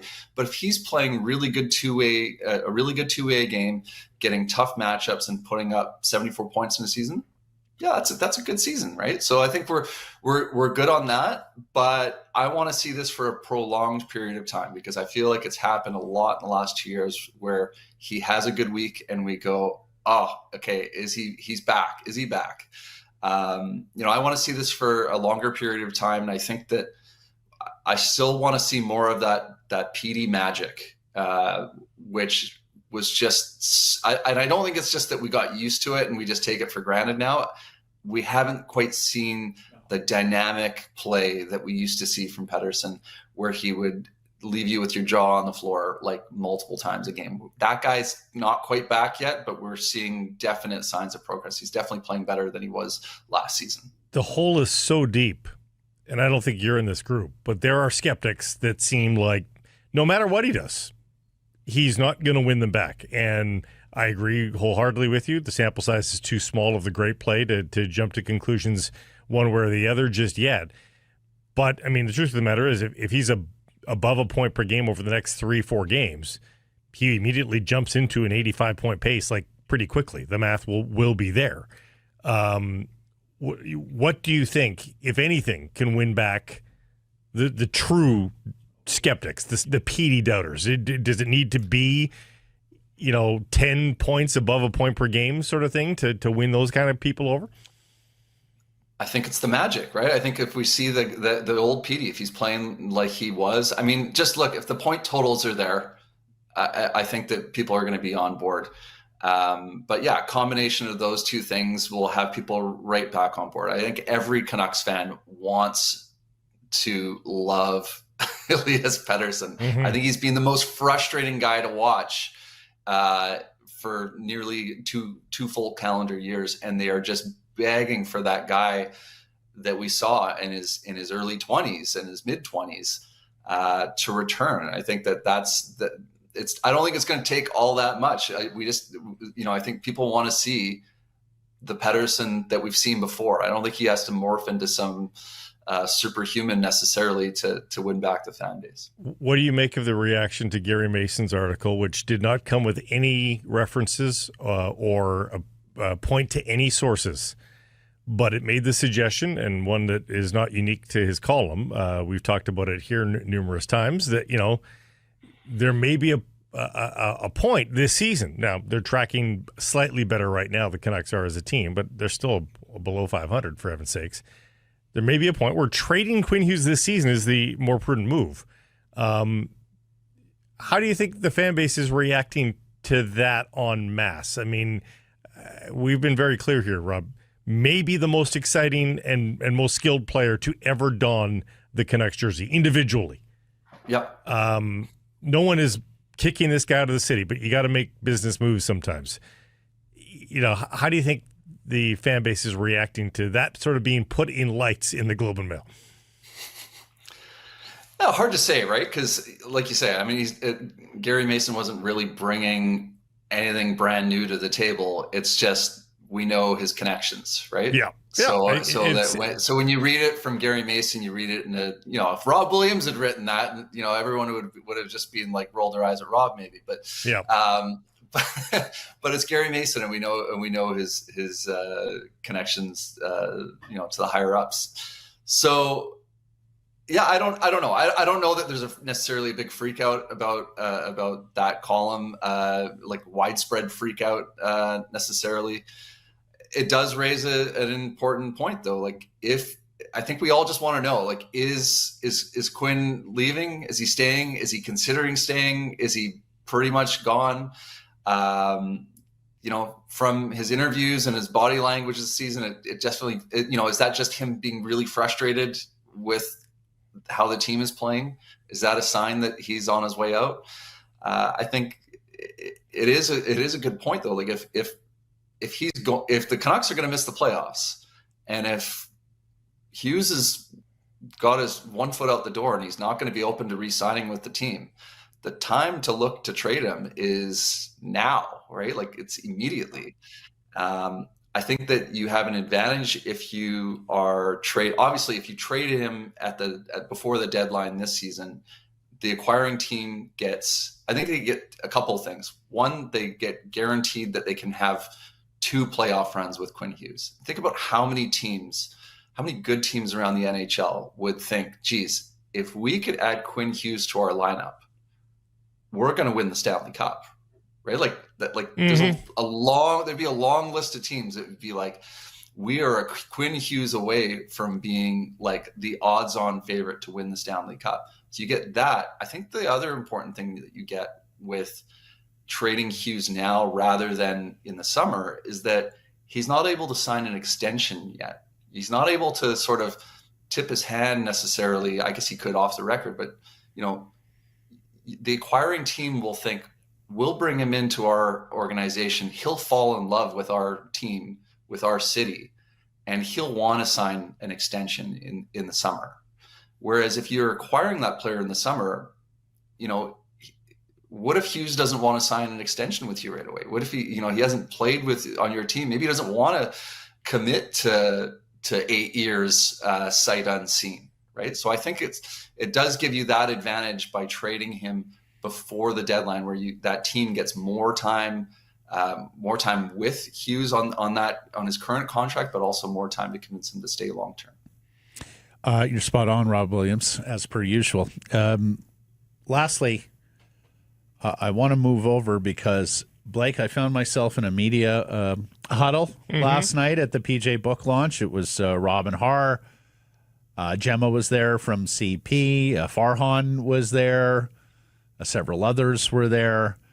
And the talk of the town was the Vancouver Goldeneyes and the PWHL. Think of the weekend we have here. We got the Goldeneyes debut on Friday. We have the sold-out Whitecaps BC Place playoff game on Saturday. Goldeneyes, Rob, they're sold out now, buddy, and this looks like it's going to be a big event for the Vancouver sports fan. Yeah, it's going to be really awesome. I think there's a real buzz for this. I was at the PWHL Takeover Tour game when they visited Rogers Arena last year, and it was just so cool to see. It's like it was a different crowd. Like there's a lot of families, a lot of little girls at the game, tons of signs, like homemade signs in the crowd. It was really awesome to see. Like people are really, really looking forward to this. Like the buzz in the crowd for watching Toronto and Montreal play was incredible. I can't wait to see what the buzz is going to be like for Vancouver's own team, starting in the PWHL. I hope there's some drama. I hope there's some goals being scored because it's important to sink the hook into those fans. You got all those fans live. I hope it's not a 1-0 game. I hope I hope there's something there to hold on. And this game will be on TSN for those who now can't get a ticket. Yeah. But, the other thing we should mention, we're new to the PWHL. So you have this game, the home opener. They have 4 home games in December from the 6th to the 27th. 3 home games in December from the 6th to the 20th. And then, Blake, they have just one more home game until March. And that's a combination of road trips, takeover tour, and Olympic break. Right, Rob? That keep them away from the Pacific Coliseum from December 20th till March 1st, if I'm not mistaken. That's right. I think it was Gemma or Har, I can't remember, was the one that was bringing this up. But yeah. January 22nd. They have a January 22nd home game at the Coliseum. They have the one game between December 6th or between December 20th and March 1st. It's like it's going to be like the new MLS schedule where they have like the 2-month break in the middle of the year here. But guys, I'm looking so forward to being in the Coliseum again. It's just, brings me back to my youth watching Canucks games there, and it's just the history of that building is really cool. I finally saw some mezzanine photos, and because they're the lone tenant, they get to dress it all up. The wallpapering, it looks great. It looks really, really good. Yeah, I'm not old enough to remember to have been alive for the Canucks first game at the Coliseum, but I was there for the very first Vancouver Giants game. And you're talking about, having some memories and things happen. I remember just like brawls galore in that game. I think they were playing Kamloops. I don't know if we'll see brawls in the PWHL game. No, that would be fun. I mean, give me something to write about. But yeah, hopefully we see some goals. Yeah, 100% with you. Yes, check those listings for your Goldeneyes schedule because it is a little different compared to normal schedules you might be used to in different leagues. Awesome stuff, Rob. Thanks for this. Enjoy the games this weekend. We'll catch up next Thursday. Thank you. Harrison Price from the historic Wall Center and the Pacific Toyota Dealer Studio, built by Arbor Lee. The best plays aren't just on the ice or on the field. Stay downtown here at the Wall. Enjoy exclusive Harrison Price perks. Call 604-331-1000. Tell them we sent you. Some blackout date supply based on availability. Whitecaps now down to their final hours of training before Saturday's Western Conference semifinal at a sold-out BC Place versus LAFC. And Blake, this one could be fun because we're looking at one of the best offensive matchups in MLS playoff history, or at least the best one in the analytical age. This from the Whitecaps today, and scoring was up across MLS this year. The Caps had a 68.01 expected goals for on the season. That's the 4th best ever since the league began tracking this data in 2019. LAFC's 64.76 expected goals for. That's 7th all-time of the hundreds of seasons that they have analyzed over the last 6 years. LAFC, of course, does it with their two big guns, the Korean sensation Sonny. We've told you all about him, former Tottenham Hotspur, and MLS Golden Boot winner Denny Bouanga.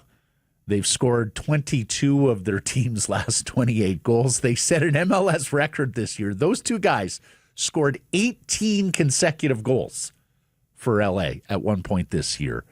They are two differing styles of offense as well, which is going to be very interesting to watch, because often I think when you've got two teams that play the same style, there can be a neutralizing effect, not only from a scoring standpoint, just from an entertainment standpoint. You asked MÁ×ller about this. Yeah, and this has the potential, and I don't want to build it up into something that will ultimately not happen, but I mean, this has the potential to be a shootout, because both teams can have their cake. The Whitecaps can possess and score, and then one small slip, and LA counters, and Son and Bouanga put it in the back of the net. And back and forth they can go, trading their respectively different blows, one to the body, one to the head. So it's going to be very interesting to watch. And the big news this week is, and we suspected this would be the case, but it is now confirmed, all are available selection, White, Gauld, Blackman, and MÁ×ller, but in terms of offense, but yes, Blackman as well. All of them are available to play together for the first time. Gosh, you hope they get it together. That almost scares me a little bit. Just saying it out loud. So LAFC scoring concentrated in two players. The Caps, completely the opposite, building off what Blake said.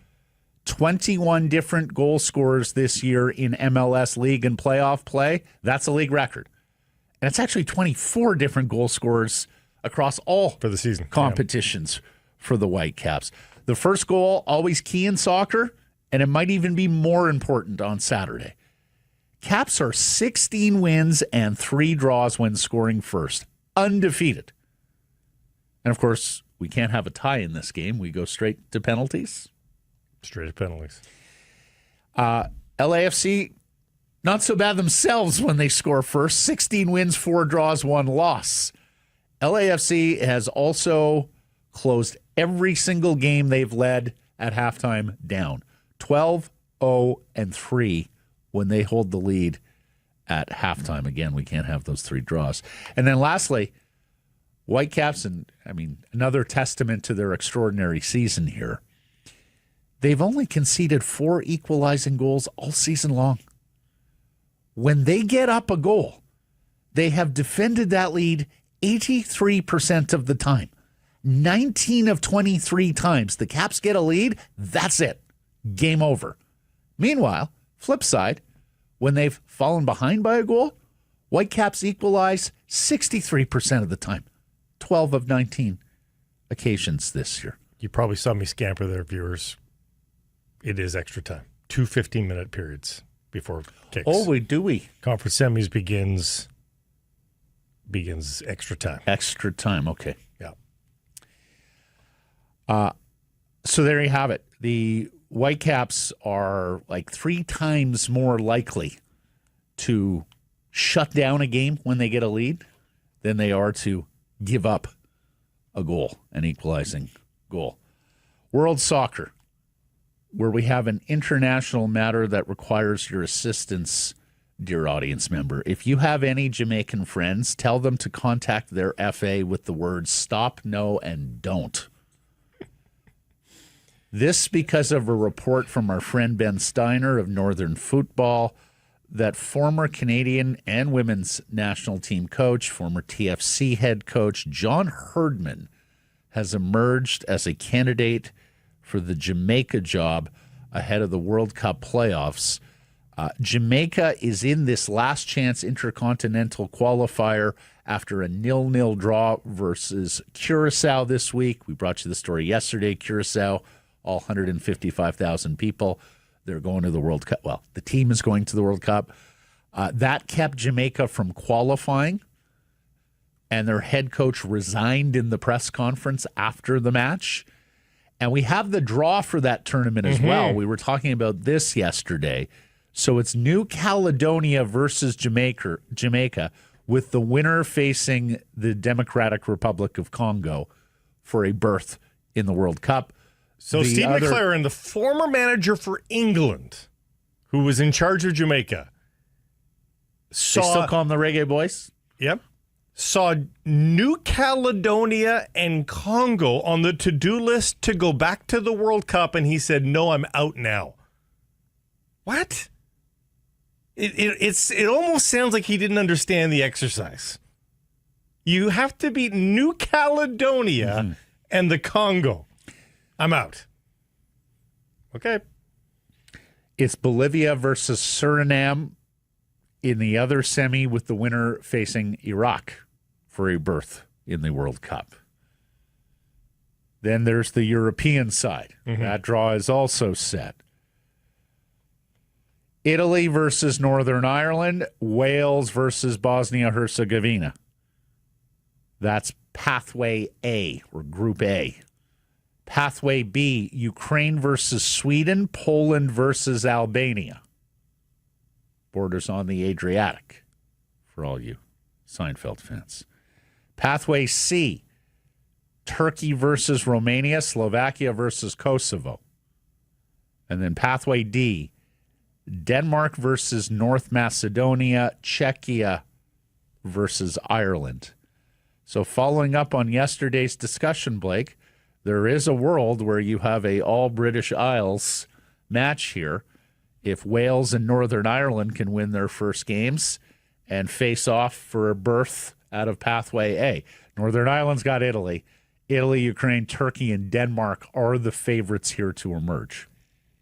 I'm intrigued by how the countries with adjectives fare here. Northern Ireland, North Macedonia, New Caledonia. How do the adjectives do? We're going to monitor this throughout the course of qualifying. Does Democratic Republic count as an adjective? Yeah, it's democratic. Yeah, for sure. Absolutely. Yeah. When your country has descriptions in the title. Well, when your country insists on being called Democratic Republic, he thinks you don't protest too much. Probably means you're not all that democratic. That tracks.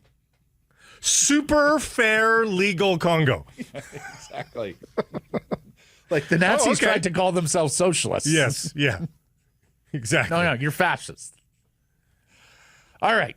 So that covers us now. And again, these last chance qualifiers, they're going on in March, everybody. So we have the draw on December 5th. These teams will be represented by a seed that corresponds to either the Intercontinental or the European playoff. Lastly, on soccer, Vancouver Rise FC, they celebrate their Northern Super League title last night at the Hollywood Theater. There's the photo for you, those of you on visual platforms. Great photo. Great idea. There are the champions, the athletes on stage lifting the trophy. Wonderful idea to, they weren't going to hold a parade. No. But you do want to make the fans and the public part of the celebration. This was an outstanding idea. Well done, Vancouver Rise. NFL Week 12. And is it just me, or have there been a lot of middling NFL Sunday cards this year? It seems every week or two, I turn on a game, I hear one of the A broadcast teams, Jim Nantz, Tony Romo, CBS, or Burkhardt and Brady on Fox, and I say, oh, they're doing that game? When it's a middling season in total, though, I think that's what you're going to get. Well, right? and then I look at the other games. They're on the Fox or CBS, and I go, okay, I guess that's the best one they got this week. The game tonight would be attractive if Houston quarterback C.J. Stroud was playing, but he's not, against the Buffalo Bills. Pittsburgh-Chicago is a battle of division leaders right now, but it's 6-5 versus 7-3, or 6-4 versus 7-3. Indy KC, where the latter is hoping to avoid falling below 500. Blake, I even saw a rumor yesterday. Patrick Mahomes may look to jump teams in the offseason if it becomes clearer that KC is headed towards a rebuild. My gosh. I mean, that would have to be the biggest trade piece in NFL history. I mean, Herschel Walker, the legendary Cowboys-Vikings trade, as great as Herschel was, he wasn't close to being Patrick Mahomes. Would you do Mahomes for Quinn Hughes? Think about it. Well, he can run a 2-minute. Can he run a power play? Probably. Can he walk the line? Tampa and the Rams on Sunday Night Football. Of course, Seahawks fans will be watching that and be rooting for the Buccaneers. Seattle is in Tennessee. They are 13.5-point favorites in Tennessee on the road. They've been great on the road, but I think that says more about Tennessee than it does Not about often the do you Seahawks. play a preseason game in the middle of the regular season. Sam Darnold, of course, trying to bounce back from his So help me, if they let down in this game, Yeah. oh my God. And there's a pithy one in the NFC North because the Vikings need a W at Green Bay, I think, to save their season, and that is a tightly packed division right now as well. Major League Baseball has announced a new media deal, and oh boy, it's broad. It is really, really broad. Baseball rights from 2026 to 2028 will be held by the following partners. Blake, stay with me here. ESPN, which got out of the national rights, but is now going to take over MLB.TV. They also will have 30 games, and they will have that charming Little League Classic from Williamsport in August. NBC getting back into the baseball game, national rights game. They are taking over Sunday Night Baseball. They will also have the draft and the futures game around All-Star Weekend, and they will do games in the wild card On the round. network, Sunday night. Well, here's the other thing, Blake. Between the Olympics, between the NFL and Sunday Night Football, baseball, and NBC now back in the NBA game, NBC has 50 of 52 Sunday nights covered off in 2026 with live sporting broadcasts. There are 2 Sundays in January during the NFL playoff season where NBC has to put something on the schedule Made for that isn't TV sports. movie Yeah, starring exactly. Meredith Baxter Burney. Yes. Of Family Ties. Yes, that's right. Not without her daughter. It'll be very interesting to see how that play works out for them. Like that is in. Well, people say it's the one show now that you can't record and watch later and fast forward through the commercials, right? So, But there's few people that are investing towards sports. oh, there's a lot of people investing towards sports, but No, sorry, of legacy media. Like the streamers are, but legacy media going all, like everybody's bidding still. But I mean, actually saying we're gonna block an entire day off for sports, that's pretty bold. Netflix is in the baseball game. They'll do the home run derby. They'll do an opening night game, and they will do the Field of Dreams game from the Iowa cornfield. Fox is still there with all the big stuff, the World Series, the League Championship Series, the All-Star Game. Fox will also have the World Baseball Classic. Of course, Canada could put a pretty good team together there. Yep. And then TBS is still in the game doing LDS and LCS. I saw, and Apple, Friday Night Baseball on Apple, lest we forget, select games. I saw a tweet from a Yankees fan listing all the different platforms that he has to have now at home to be able to get his games. And for Mariners fans, the regional rights, they are no longer on Root Sports. You may remember they shut down Root Sports at the end of last regular season in September. They'll be one of 6 teams who have their in-market rights controlled by ESPN. And this is some of the fallout from the bankruptcy of that Diamond company that held all these regional rights from all these different for all these different MLB teams. So the fallout there is that Mariners rights are on ESPN. Games will be available to stream off the ESPN app. They haven't announced a subscription rate yet. You were wondering, do we get these? Can we subscribe? I don't know if they're geo-blocked. I think they are. I can't seem to find a pathway to it. So. The Seattle Times also reports that there will be Mariners games available on cable, but the channel has not yet been determined. Now, it stands to reason to me, if ESPN's controlling the rights, then you would put the Mariners games on your local ABC affiliate. You would think, but there's all sorts of weird marriages in sports. There are, and the other thing is like, you might know this better than me. ABC does The Bachelor, right? Yeah. And that's still a big ratings hit. Yeah. Like, they're not going to want to put a Mariners regional game on instead of The Bachelor or one of these, highly rated non-sporting programs they have. So I don't know what M's fans. I mean, it's going to be clear that M's fans, I think, are going to need both an ESPN Plus subscription to be able to stream the games off the ESPN app, as well as cable to get what I don't know the division of how many games are on which. The YouTube thing, or it's not called Plus anymore. I think it's going to be called ESPN Unlimited. Is what it's going to be called. On the player market, closer Raisel Iglesias heading back to Atlanta on a one-year, $16 million deal. The Jays reportedly offered him $16 million as well. So two storylines here.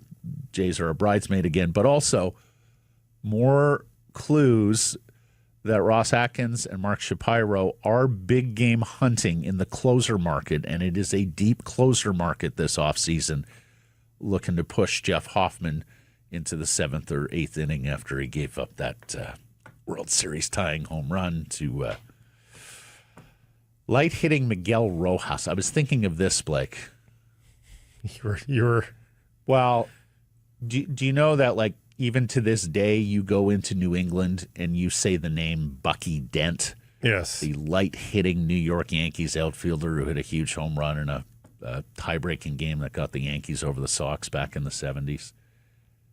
Miguel Rojas is our Bucky Dent. Like a utility backup infielder. Is that worse than Mookie Wilson? Mookie was a better player than Dent. Well, than Rojas. I'd have to look Still at pretty it. light hitting, though. Yeah, but Mookie, it was a slap single. That's true. That's true. It was his hallmark. And lastly, our friends at the Vancouver Canadians, they have their fireworks nights all planned out. There you go, at the Nat next spring and summer. April 7th, the first fireworks night. Thursday, August 27th, the last of 7 fireworks nights. You can get your tickets, 604-872-5232, or, of course, CanadiansBaseball.com. Results of the Redwoods Golf Course poll question from Wednesday. We asked you, is it now clear that the Canucks made the right call in keeping Elias Pettersson over JT Miller? Yes, no, or always was? What won the poll? Always was. No, yes. 62% said yes, 22% said always was. Good honesty there, everyone. Okay. 16% said no. Dario asked the question again when EP40 goes on another long pointless streak. We saw a lot of this. Gabe, world's smallest sample size and massive recency bias. Canucks are overall the worst team, which realistically is the whole point. Garrett, question is Horvat versus Miller. Clearly a fail. And Chris, it always was. The only people who felt the Canucks should have traded Miller over Pettersson are the ones who are too short-sighted to see this team has needed a rebuild for well over I take umbrage with you suggesting votes for always was not being honest. No, votes for yes was being honest. Yes. Yeah. Yes. It always was not being honest. I think there were some people who were just sick of Elias and said, give me the fire in JT Miller, and have now in this season looked at it and went, no, Elias was the right call. Errors and omissions from yesterday's program and beyond. I had a mic check. Yeah. Off the start of the show. I usually check the mic for Mike in the minutes before the show. It turned out it was in the seconds before the show. Keep your mic Thanks for joining us, everybody. Appreciate you spending some time. Poor etiquette. Mic etiquette. Thanks for joining us, everybody. Please do subscribe to our assorted channels, YouTube, and wherever you get your podcasts. Follow on social. That's X, Insta, Facebook, TikTok, YouTube, Blue Sky, live on many of those platforms, noon Pacific weekdays, and of course support the community sponsors you hear us talking about. I keep it local.